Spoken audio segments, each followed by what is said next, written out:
Well, okay, wonderful. Today is December 12th, and um, my wonderful colleague, Mr. Mirzai Puria, and I are going to run this workshop for you today. It's about the use of AI um, and VR in rehabilitation and specifically occupational therapy point of view. Um, and I, based on the very productive conversation I had with um, Uriah earlier. We reached to this conclusion that today could be the shared workshop. I prefer mostly to be the silent one, and I know that Uriah had prepared plenty of slides and material for today. But from my own point of view, just I have kind of opening a speech, and then the rest of this workshop will be for his presentation.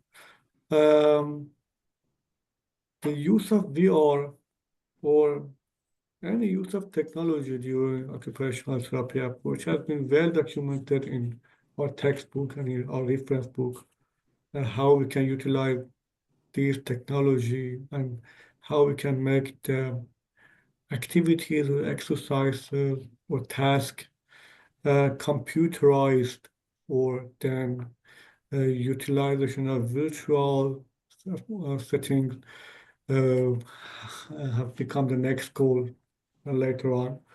Um, One of the big jump in the use of technology for rehabilitation purposes happened during the COVID pandemic, that plenty of the clinic had to shut down, but plenty of other clients and clinicians wish to some mutual agreement that since we don't have any exact estimation about when to when these disasters finishes, so they just found some solution to kind of find it working solution to continue providing some sort of services. And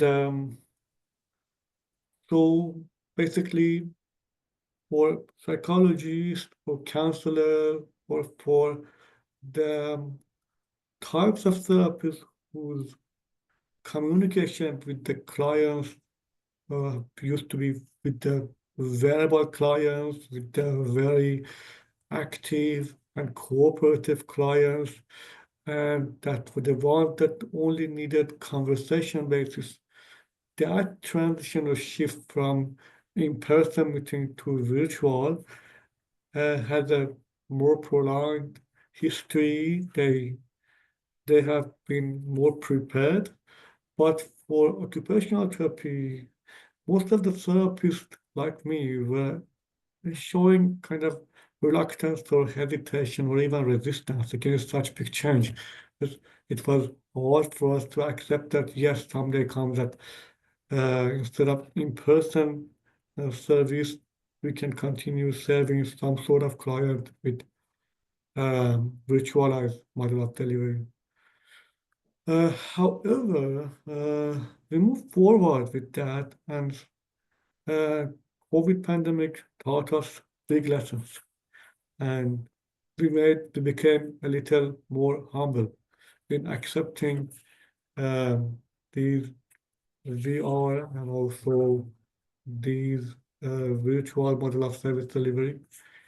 And right after that, about 7 months ago, Puriya and I had a very fruitful conversation or meeting in which we decided to open up a site about VR in our clinic. And right after that, we were seeing that the first couple of clients were doubting about the effectiveness of service, if it is good or bad, if my child can relate to it or not. And if it is serious, as serious as traditional OT, or if my child's misbehavior doesn't let him at all attend a full session of VR-based intervention, or for which kind of population is useful or which kind of population is not going to take any benefit from this kind of service. Though there have been plenty of questions that we faced with and we tackled majority of them. And to be honest, Puriya has been one of the best person who could operate such this mission and who had accomplished this mission in introducing this new site in a way that the families feel the questions are being addressed and answered.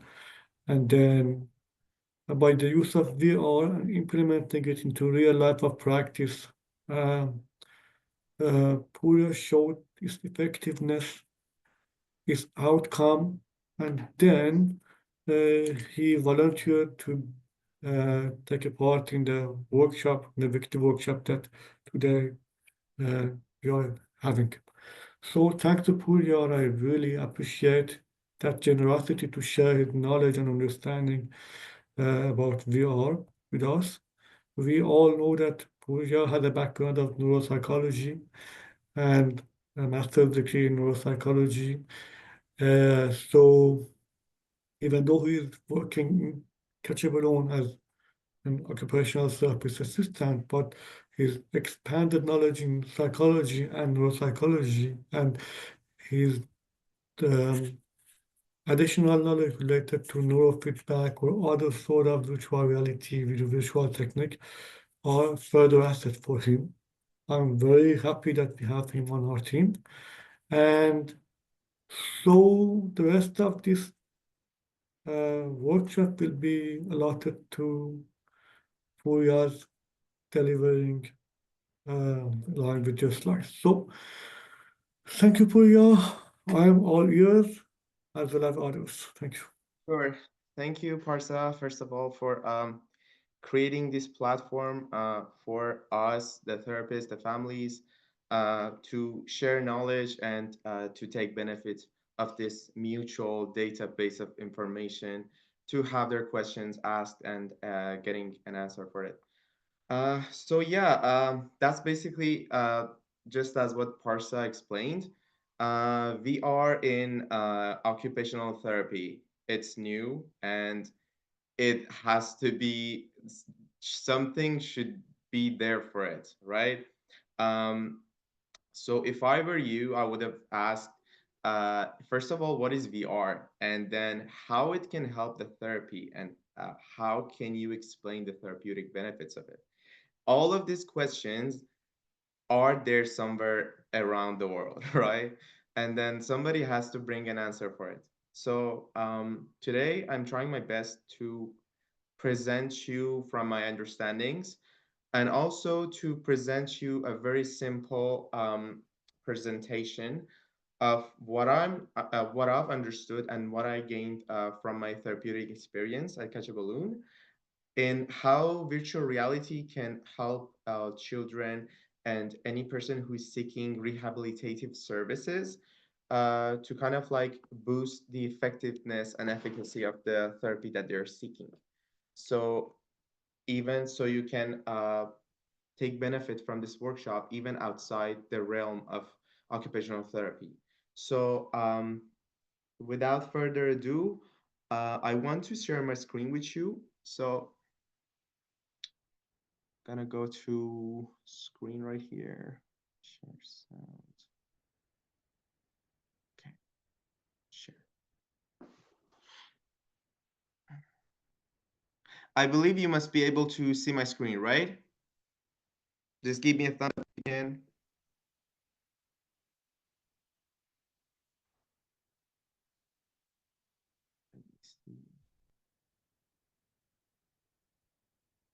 Is everybody able to see my screen? I can see that, but it's still blurred. Okay, now Ah, it's better. Yeah. okay. So I'm just waiting. I'm giving a couple of seconds for everybody to be updated and to get the screen. Okay, so so today I want to tell about VR in education and basically in occupational therapy, more specifically in the context of children and wherever it relates to rehabilitative services like occupational therapy mostly.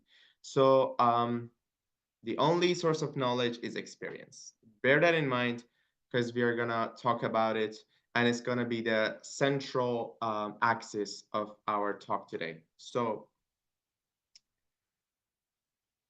um, I'm gonna start from showing you what is VR. So all of these pictures that you see right here, like have a person like having a headset mounted on their head, uh, wearing like Apple Vision, all of those things could fall under the umbrella term of virtual reality.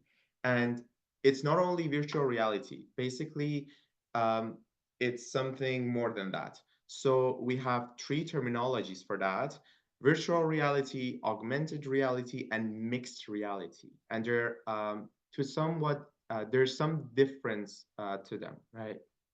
Um, Now that I showed you the examples of how it looks like, I'm going to show you a video of a 9-year-old girl who was suffering from severe um, pain in her leg and how virtual reality could have helped her in the process of rehabilitation. So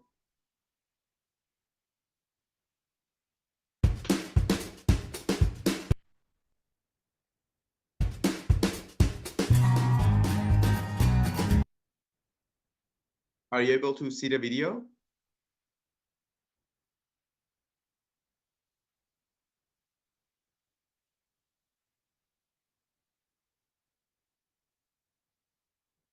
Okay, great.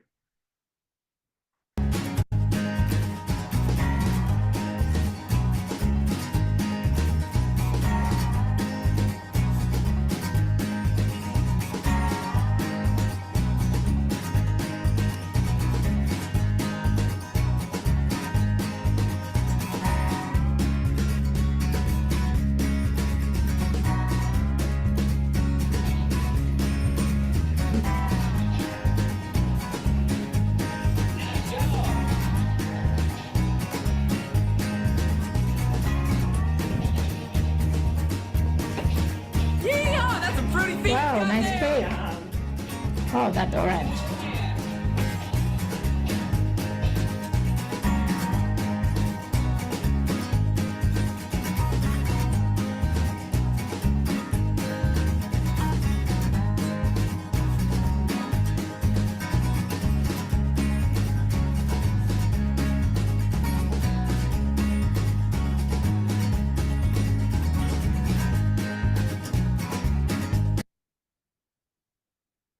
So basically, what we saw was having fun, being engaged, and still doing the therapy, right? And seeing this improvement and seeing a natural kind of play and just a sort of training and not just like sitting in a mundane and like routine way doing like traditional therapy is really nice in these days to see that somebody, even though they're suffering from a pain, they're going under rehabilitation and still they're having fun. They're having this freedom of just having they're having free choice. It's not dictated to them what to do and what not. Most of the things that they do are basically play, but also they're goal directed. So this was just an example of how a typical virtual reality session can work, is specifically in the context of, for example, muscle rehabilitation. So So yeah, basically what I told earlier was that we have three types of different realities. So starting from the real environment, which is this side of the reality virtuality continuum, we will move on to the other side, which is completely virtual environment. That is what VR is. It's basically a digital environment where the real world is completely shut off. Okay, so you cannot see the real world, but rather it's just a real life simulation uh, of the world, right? Or just a controlled environment. The next thing, which falls in somewhere in the middle, is called augmented reality. And that is that the digital content gets superimposed into your environment. For example, if you can apply a filter on your Instagram on the face of your child or on yourself, that's called AR because it's a digital content and it's superimposed on like your face, right? It's from the outer environment, right? So it's from the real environment. Mixed reality, however, is that this piece of information, like the digital content, interacts with uh, the real world. So, for example, let's say that most of these Apple Vision Pros that you see, for example, you're sitting on your couch and then you can open up like a window of YouTube, for example. You can stream it while you're sitting on your couch. That device has the capability to scan and analyze your environment, and based on the situation and the position of those elements in your world, suggest you and stream you like a window that you can see videos. And then imagine that a device with such capabilities is able to, for example, track your hand to reach an apple and then put it in your mouth to just like bite, right? It's a if you can, for example, imagine this act that, for example, let's say a child comes to a clinic to receive fine motor skills, like training for occupational therapy services for fine motor skills. How virtual reality can tailor a session for him. So imagine that there's a game that you should catch falling apples or just catch falling fruits that are coming from the sky. So you're seeing like an environment, like a room that you are in, but then you're seeing like different objects, like different fruits coming from the sky or from the ground, and then you gotta catch them and then put them in your mouth and bite it. The more apples and everything you get, the higher your score gets and more reward you will get, right? And imagine that all of it is happening in real time and you're receiving visual, tactile, and proprioceptive, and also auditory cues and stimuli. So you're learning through so you're going through like a multi-sensory learning. Many of your senses are activated all at the same time. So that's what happens in traditional approaches of occupational therapy. Uh, Unfortunately, children with some impairments and disabilities, being it intellectual or physical, they have this restricted play that they cannot simply enjoy typical plays that their peers do, but rather for example, they should do like some worksheets or just some beating, beating the strings and everything, stringing the beats. So it cannot be said that it's single channel of like senses, but it doesn't engages the kid as much as a virtual reality simulated work can do. So in that example, what is the visual sense that you're getting? It's the different colors that are on the fruits. You see them and they're in different colors, different sizes. That's the visual stimuli that is coming in. You get it, and that's fine. And the next thing is that you're equipped with haptic and haptic stimuli means that the controller that you're using is actually vibrating. So that is also one stimuli that says that, hey, this is the moment that you grasped something, you caught it. This is the exact moment that you got it. And that is the vibration that you get. The next thing, which is the most important thing, I think, in the VR based interventions is proprioception. So many of children on the spectrum or like outside of it in different types of praxia, they are suffering from proprioceptive issues. And proprioception is also a sense. So, so in addition to the five senses that all of us have, there is an important sense called proprioception, and we might take it for granted. And that is basically the awareness of your body elements in the space, how they relate to each other. For example, when I am moving, my hand will will indefinitely move in space, sometimes ahead of me, sometimes behind me, but it is next to my chest. So when I'm moving, it's gonna look like this. It's not that my head is gonna go somewhere else. And it basically the awareness of your body elements in the space, right?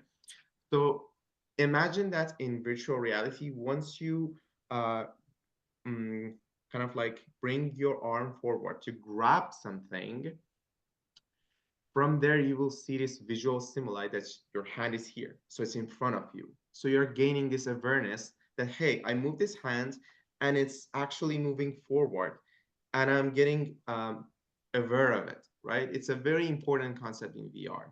And I'm going to go back to it later, but let's move on. So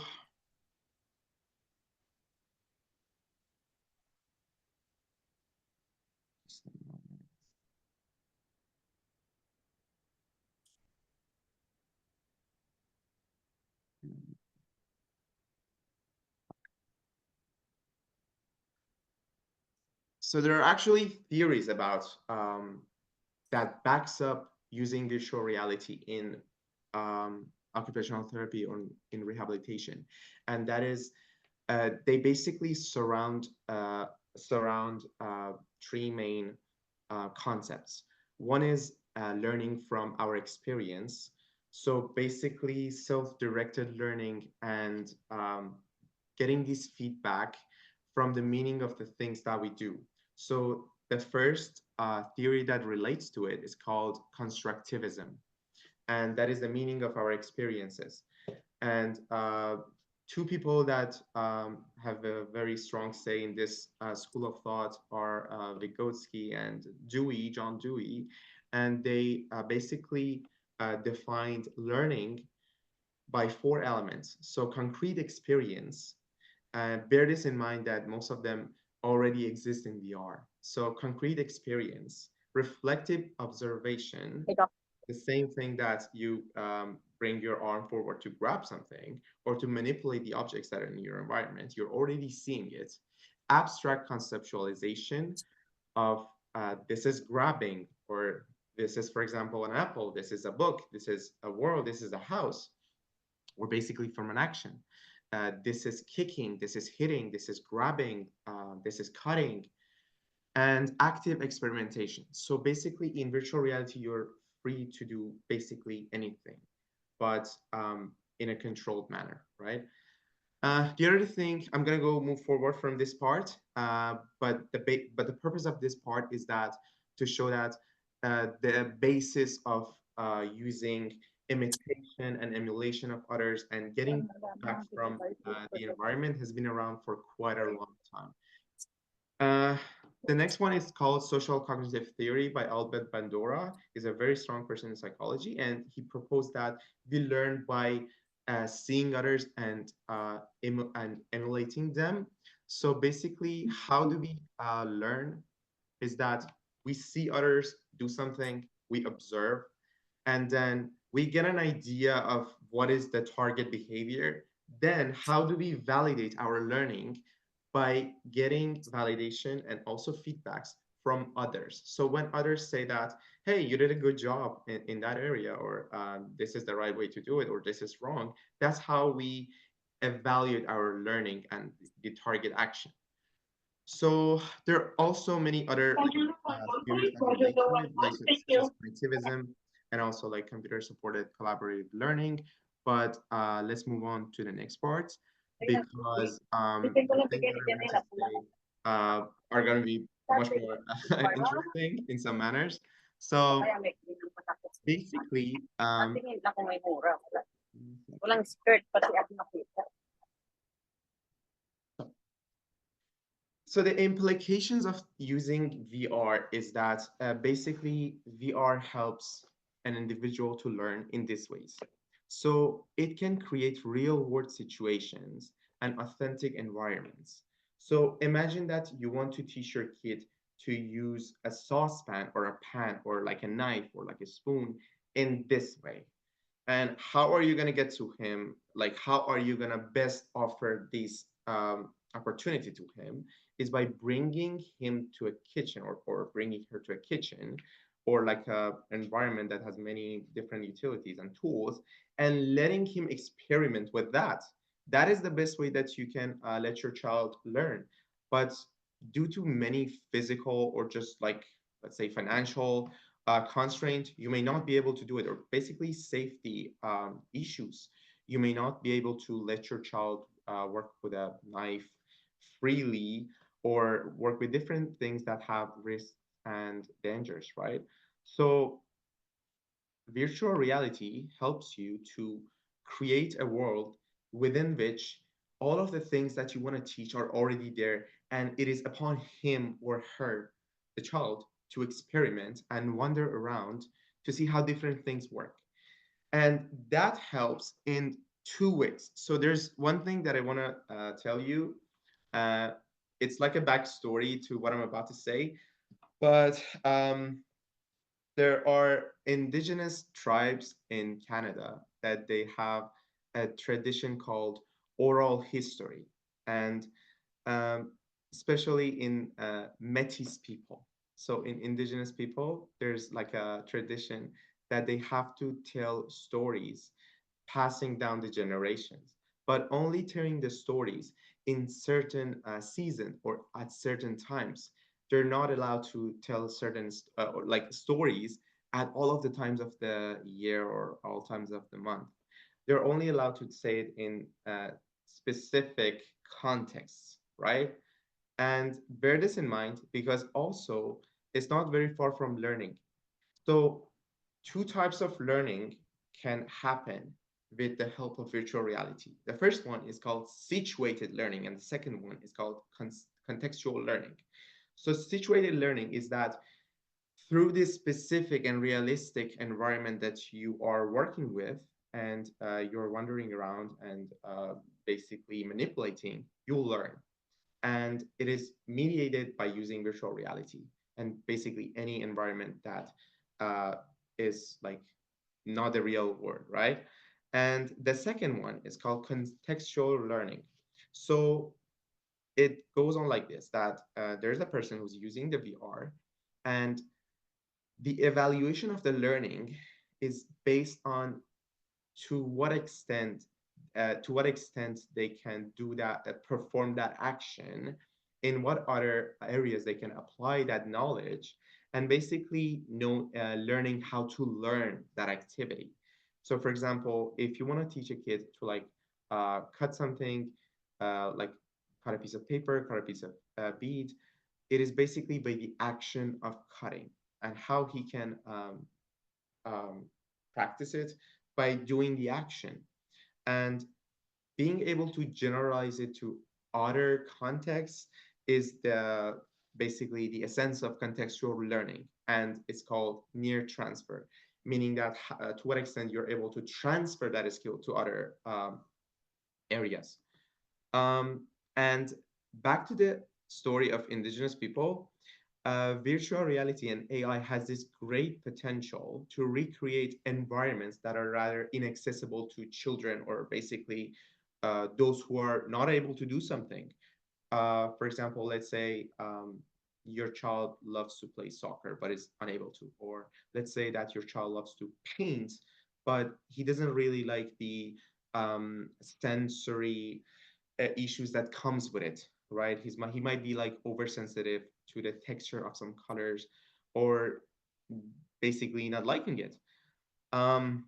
So virtual reality creates these memory palaces, quote unquote, that enhance memory by providing a context and basically special structure. So you know that when you are in this controlled environment, in this simulated environment, you should be using this tool, and this tool, and these are the actions that you can do, and that's all you need in the context of, for example, kicking a ball, or grabbing something, or cutting something, or buttoning something. This is all the things that you can be simulated in the virtual reality. And even beyond that, in the context of social skills, which I'm about to tell you.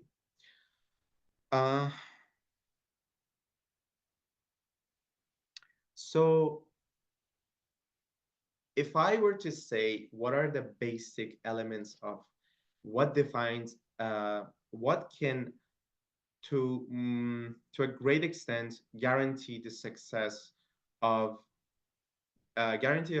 success of a successful, like a process in rehabilitative services, is are four elements. The first one is the intensity of the service you're receiving. The next one is being task oriented and training for a goal.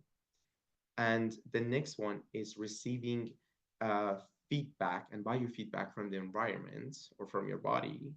And the next thing is basically motivation. And it is really like the foundation that helps you through, right? If there's no motivation, then your performance in the other areas are also much less efficient. So in terms of intensity, imagine that you should be doing, for example, let's say that an occupational therapist tells you and advises you and recommends you that you should be, for example, your child should do these movements all over again to improve the function of his upper body. He might have a hunched back, and he has to, for example, make his position upright, right? And then he has to do this movement all over again, or simply just uh, make like hitting with a bat, like this action all over again, like let's say 100 times in a 45-minute session. And that can be very repetitive and frustrating for the person who's doing it. And once the person becomes aware of the things and the repetitiveness of the action that he's doing, his motivation drops down very quickly. So how does VR engages the person? So basically, this is a very important part in the role of virtual reality. It can turn that action into a very engaging training or just a sport. So imagine that you should do this in virtual reality. You can go into like a program that you're like a baseball player and you have to hit a ball with your bat, right? And basically, there's been studies in this field and shows that at least you can do a minimum of 200 or 300 movements in a same time that you can do, for example, 23 to 32 movements in a traditional occupational therapy. It was in the context of adults, but you can also generalize it in the children setting. So that can at least boost 10 times of the engagement and also the motivation. It basically distracts the person who's doing it from the mundane and routine nature of the things that he's doing. Uh, this is a very important part because the frequency and the repetition and the intensity of the service that you're receiving is very like boosted when you are using virtual reality in addition to the traditional therapy that you are offering.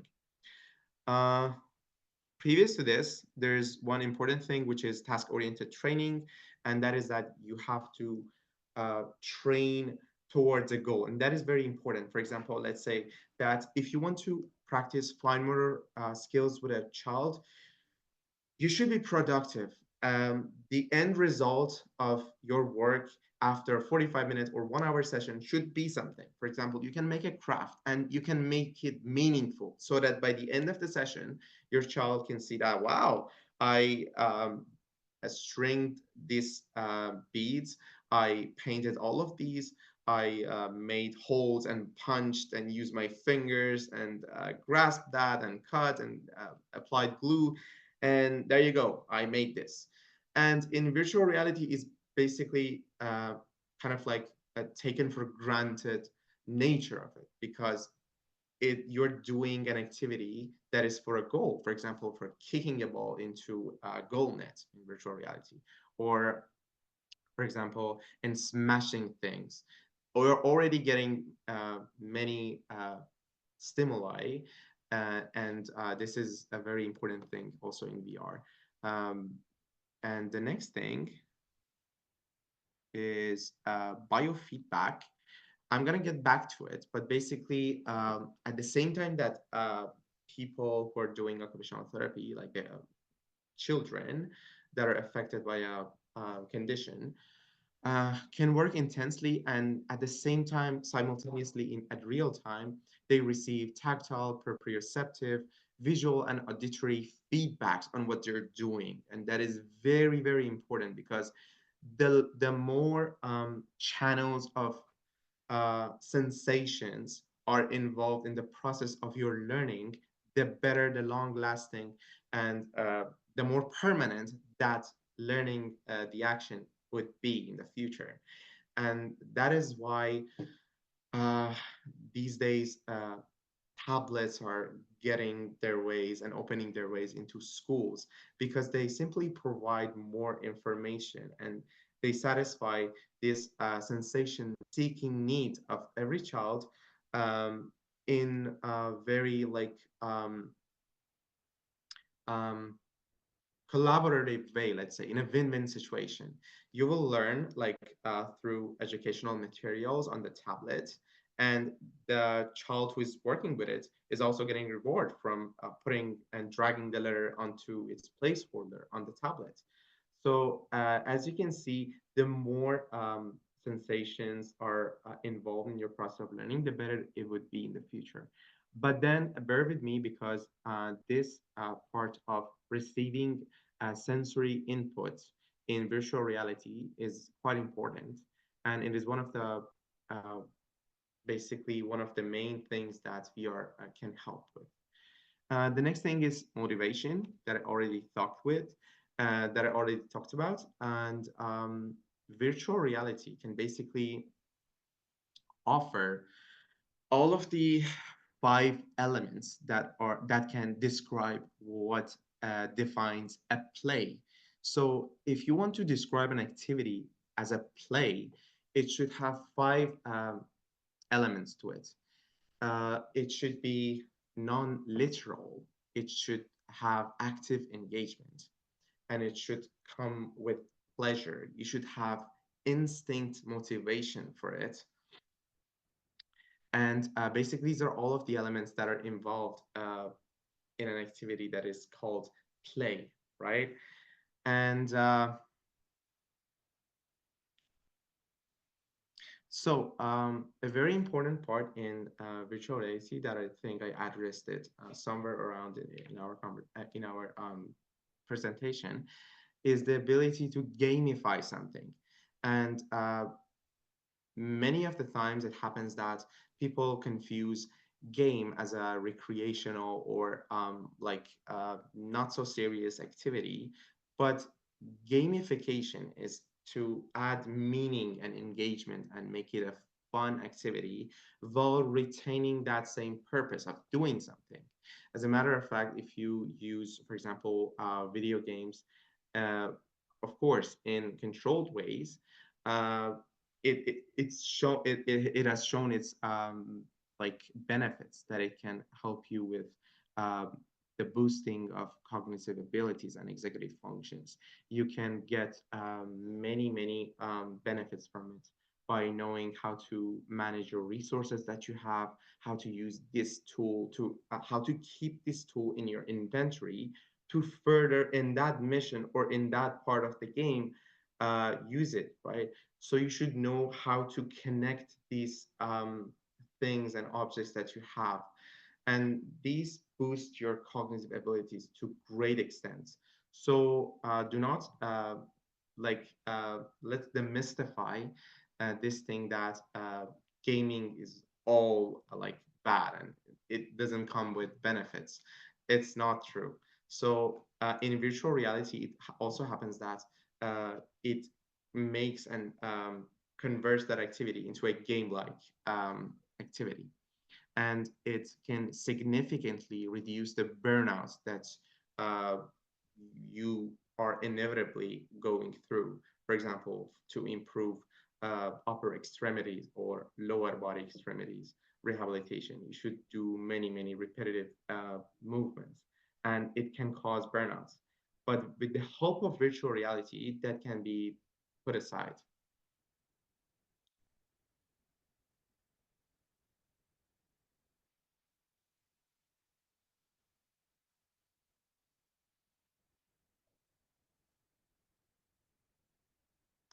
So now, how exactly all of these things happen? You're mounting a headset on your head and you're seeing information, different stimuli, and you perform an action, all fine. But how it um, brings you the learning, how it can cause permanent or temporary effects, how it works. So if I want to explain you in neuroscientific and also neuropsychological terms, I'll try my best to be as simple as possible. But basically, scientists, not so many years ago, they conducted an experiment in which they showed a monkey target motor behavior and activity. For example, grasping something. And then that monkey observed that behavior. And after that, the monkey did the same action again. So what the scientists found throughout this process was that one area was very activated in throughout the process, and that was the activity of mirror neurons. So as you might know, neurons that creates the brain. So your brain is composed of billions of neurons, and neurons are like tiny cells that transfer information from one area to the other. And basically, if there is not for the neurons, then your brain wouldn't work. The information would not pass from here to there. So, and in the brain, there are many like top types of, and there are many regions for different functionalities. There's prefrontal cortex. There's the temporal cortex, and also there's the olfactory like the olfactory region for like tasting, and the visual region that all of these visual stimuli go through and get processed and then relayed to the responsible area to be processed and then to put an action to it, right? Mirror neurons in the brain, they're responsible to capture. They basically work uh, like a like the function on your phone. They work like a screenshot. So if you're observing something, then your mirror neurons get a screenshot of that target motor behavior. And then they store it somewhere in the brain throughout a process that is called resonance. And what is so keep that in mind. And further, when you want to perform that action, that information from the mirror neurons gets basically read, and you can perform that action with your arms or with your legs or with whatever part of your body that you want to do that action. So it's a very important part that's in your brain that's called mirror neurons. And virtual reality can help the process of therapy through increasing self-efficiency and boosting functional improvements, and also by engaging, by reorganizing and remodeling the existing structure of your brain or through the chronic non-use of some part of your body. For example, also, so the next thing is the mechanism of resonance. How this resonance work, and as I said, when you receive this sensory feedback, it is associated with joint kinematics and that motor imagery of the target behavior. And then it goes to somewhere that is called motor memory. And then further on, you can read this information and be able to do it. And the same thing that happened in the monkey experiment was that it was it was seen that um, the monkey, specifically in the primary motor cortex area, the mirror networks, the mirror neuron networks were activated. And it was an evidence for this, for the activity and the purpose of these neurons. Then, once you observe an action, that action through mirror neurons can be stored somewhere, and the sensory motor cortex in your brain can be restructured, and that can be overwritten in that area. So through a process that is called cortical plasticity. And plasticity in the brain is an ability of the brain to restructure and rewire itself for a specific use or for the first time. And you might, so it is a very foundational part of how the brain develops. So basically, when you're a little child or when you're an infant, what helps you to grow those neuron cells in your brain is through neuroplasticity.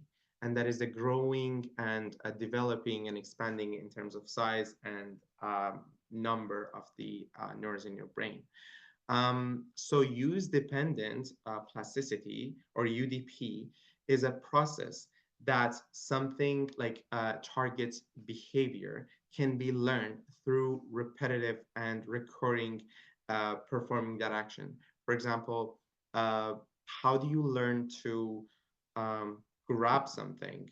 So basically, you go and then you pinch and then you grasp, and these action is learned through use-dependent cortical plasticity. That's why it's called use-dependent, because you have to perform something and then do it over and again so that it can be overwritten in your motor cortex. And so basically, if you think of how VR can help, when you go back to the motor functionalities that are involved in VR, for example, let's say that you have this expectation that I want my child to be able to kick a ball, even though your child is suffering from um, a type of apraxia. For example, let's say ideomotor apraxia. Um, Even though you're so in that condition, when you have it, when your child has it, even though you're providing verbal instructions and basically commands as to how to kick a ball or how to play with something, the person is not able to plan, organize, or execute the action. So if you use VR, let's say, in a very like controlled and tailored manner, you can program or run like a soccer simulated activity that if you, for example, kick your leg, then the ball would also be like hit and then will be like going to the goal. And these sole action of like kicking and then getting a reward through many channels of sensory, like many sensory channels, can be like bypassed. So when you use VR, you simply learn that action and you do it over again to a point that it gets overwritten to your motor cortex. And it also goes to your sensory motor area, that they use like all of these sensory things that you're getting, the sensation um, of feeling like a hit in the front of your foot, um, these extending your leg and seeing something that is speeding up like a circular object, like a ball, they're all associated with the action of kicking something. And it is a very important part of sensory integration. So bear on with me. Uh, so the first thing that I want to say before going ahead is beside the five senses that we have, vision, touch, taste, smell, and hearing, we have three more and very important sensations that are not so much known as the other senses. Uh, the first one is vestibular sensation. The next one is proprioception, as I said before, and the interoception. So vestibular sensations, essentially your sense of balance and how you can balance yourself with relation to the space that you're surrounded with. Proprioception I already talked about, which is how your body elements and body parts relate to each other in the space, and knowledge of the position of your body parts with relation to the space that you are surrounded with. And interoception is the feeling of your inner parts of your body. For example, you're feeling um, sick in your stomach, or feeling nauseous, or feeling dizzy. All of these things fall under interoception because they come from the internal parts of your body, right? So as I said, um, VR and its application in OT can fall under two areas. The first one is motor coordination, and the next one is sensory processing. So for motor coordination, it can help, as I said, with different types of praxia, with fine motor skills, hand-eye coordination, and with upper and lower extremities of your body. And what is very unique to VR is that you are in constant relationship, and you're in constant loop of information and in real-time feedback with your body parts, and how your action equal to bring what consequences, bring what sequences, right? So for example, if you are moving your arm in the realm of virtual reality, you can see that this is your hand. So it brings so it boosts two different concepts. The sense of agency, that if I move this hand, then I can manipulate that object, or if I can grab that object. And the next thing is body ownership, which goes back to the proprioception. This is my hand. If I do this, then it will result in that action. If I do that, it will result in this and that.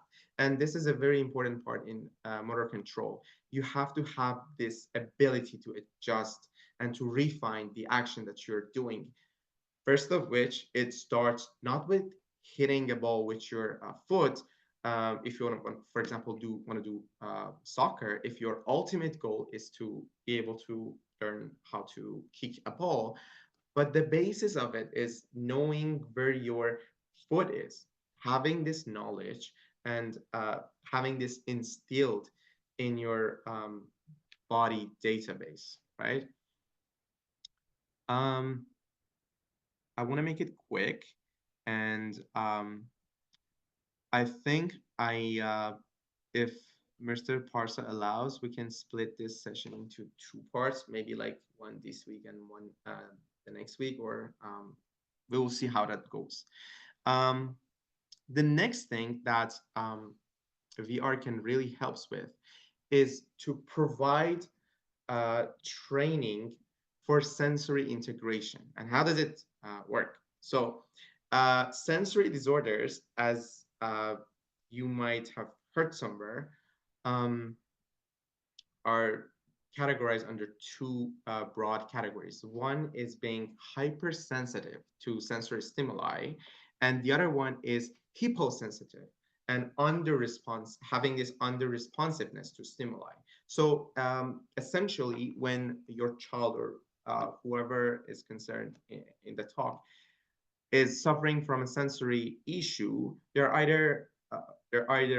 like a hybrid of both, of hypersensitivity or hyposensitivity. In hypersensitivity, your threshold of getting excited or like generating like an response in your neurons for a stimuli is very low. So you will get triggered very soon. And that results in different kinds of, let's say, isolation, anxiety issues, and different things that the child develops avoidant patterns. The next thing is hyposensitivity, when your threshold is so high that you should seek different stimuli and excitation from all of the place so that you can eventually excite yourself and you can hit that threshold.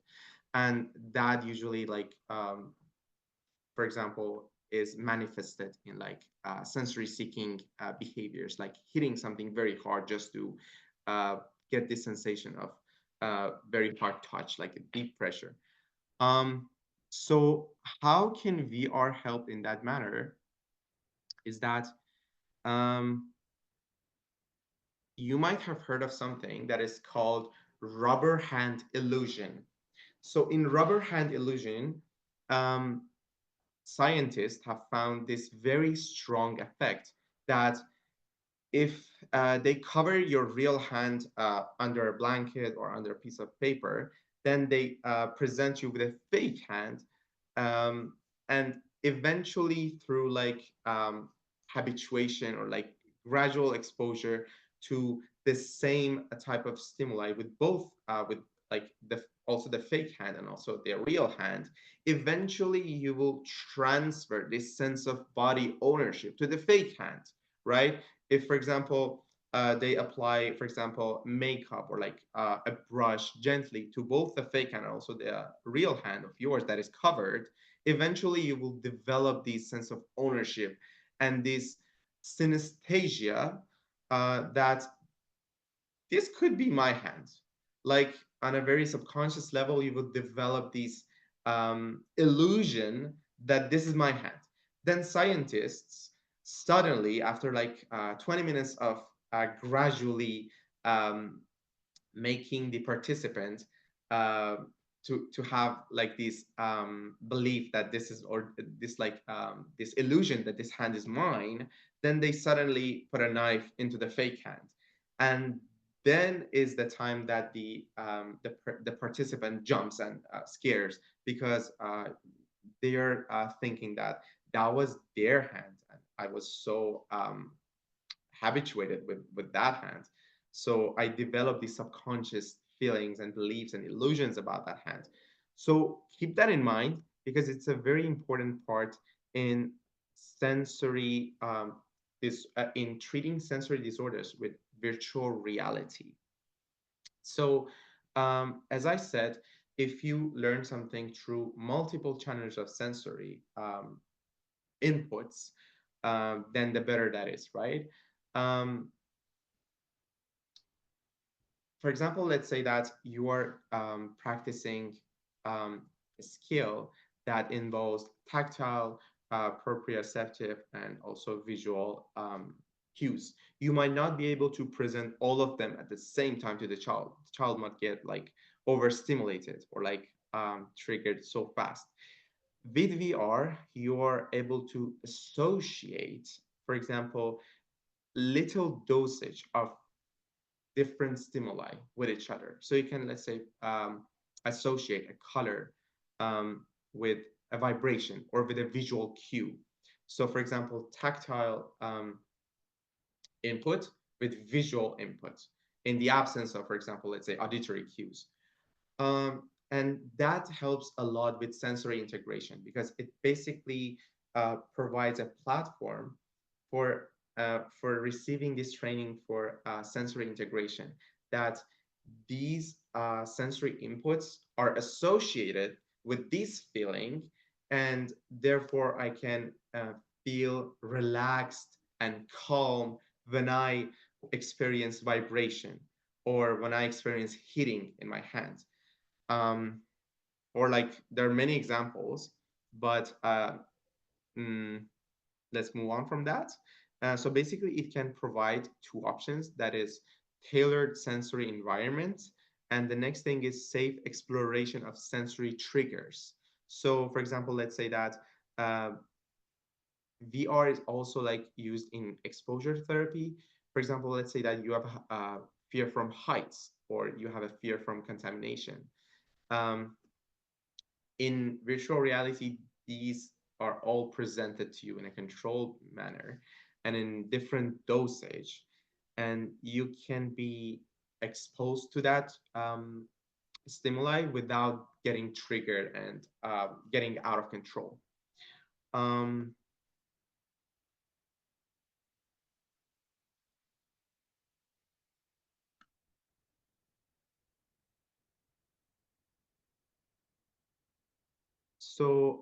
I think we are a little bit um, out of time. But the part of benefits of virtual reality in education I'm yet to talk about, and also the challenges and technical issues that already exist in, and also the limitations of doing virtual reality in occupational therapy. So so far, if you have any questions, um, I'm more willing to answer them. Um,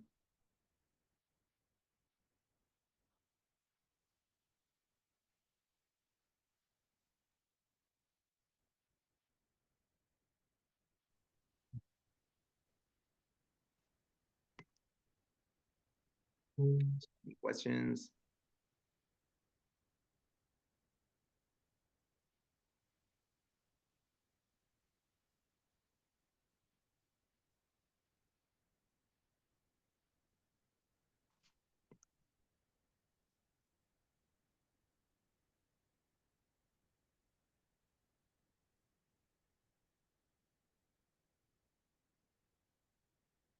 Thanks, Mary.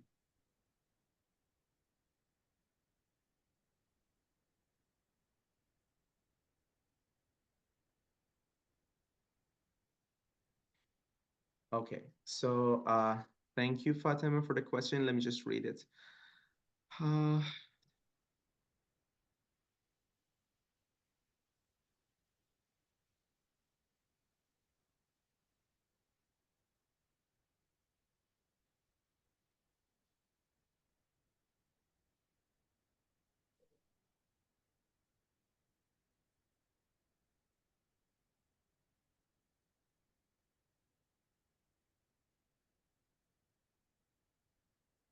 Uh, Thank you, Fatima, for asking this very very appropriate question. So this is actually what I wanted to develop later in my argument and also like presentation about VR, is that even though it is capable of addressing many issues, not all of these scenarios and things can be presented to every individual. So it can be controlled and tailored to the needs of that specific child or individual. In that case, as a tendency to imagine themselves in imaginary situations, well, it has to be so the goal of the session has to be defined to see for what purpose or for what goal am I using virtual reality. Is it for developing gross motor or like a fine motor skill? Sure, that can work. Is it for developing like a social skill? Uh, so further on, I wanted to show you how like teaching social skills can also be implemented very easily with the help of virtual reality by seeing how different greetings work, for example, knowing how we can differentiate a friendly greeting from a neutral greeting to an unfriendly greeting, to like banter or like to bullying. All of these things can be in a controlled manner, can be presented to the person who's observing that, and seeing that and going through that experience can result in learning.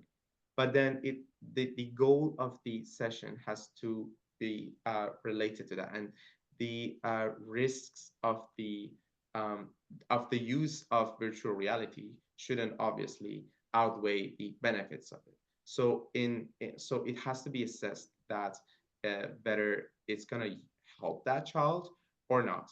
If we think or suppose that the child might um, misunderstand the purpose of using that scenario, then we can switch that scenario to a different thing and indirectly addressing the need of your child. So if, for example, let's say that a child is, let's say, have an obsession or like strong tendencies to like a specific object, element, or context, then we can move on from that to like a context that doesn't have it, and at the same time training for the same skill that was already implemented in the previous context, the one that has the obsessions inside, the one where the obsessions can be in conflict with the purpose of the therapy. So we can choose what lesson can be tailored and can be chose for what child and for what purpose. But basically, the purpose again must be defined. I hope I was able to answer that question. Also, something related to the second part, that any changes from the expected pattern could work and trigger something, is also falls under that controlled experience of your triggers. So if you are triggered by something, then little dosage and little presentation of that stimuli or input you're obsessed with uh, can be regulated with the help of the practitioner that is working with your child. Uh, I must say that there are not many virtual reality trained therapists already in this line of work. Unfortunately, it is one of the limitations of our work. Uh, but it has to be observed and controlled, and it has to be performed by a trained person who is capable of doing that. So it is also one of the limitations of that, like the safety. So uh, it has to be noted that each child has different needs and different sensory and motor needs that has to be recognized, known, and also know how to work with it. The like the sensitivities of each child is important when you're doing virtual reality. It, even though it is accessible and very easy to use, it might seem easy to use, but there are many like different intricacies and like different like small details that surround that matter.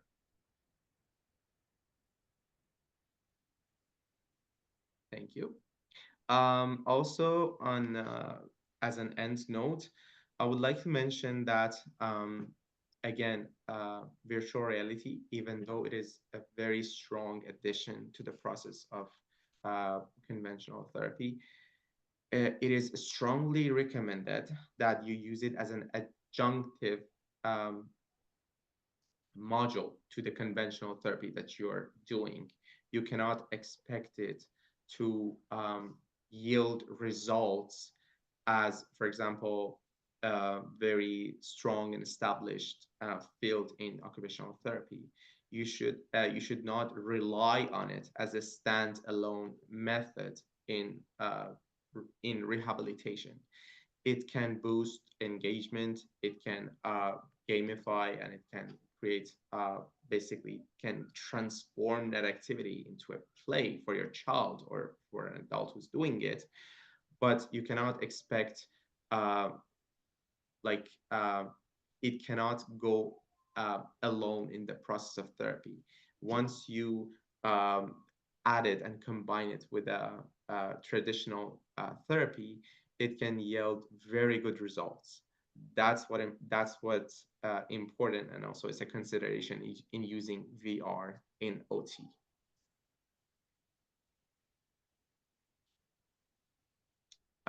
So I believe all of the questions were answered. I would like to thank you, all of you, for attending this session. I will try my best to answer your questions whenever you have them. Feel free to ask me. I'm here for you all the time. And I'll be more than happy to share my information with you. Yeah, that's it. So thank you, Priya. That was a wonderful workshop. Truly appreciate it, and I know that everyone, as well as me, enjoyed the whole content you have provided and lectured today. I'm so blessed that you're so knowledgeable, and I have this opportunity to work with you. And so moving forward, we look forward for more narrowed down versions of feasibility of VR rehabilitation, like for example, specifically VR for, let's say, attention center function, specific feasibility for communication skills, socialization skills. Later on, we can address it because it's a very broad term in general. And today there was just kind of introductory session about how it's going to move forward. I know it's not easy at all to compact these many information for a kind of perfectionist person like you. So thank you very much, and really appreciate it, and wish everyone the best. Thank you so much, everyone. See you later.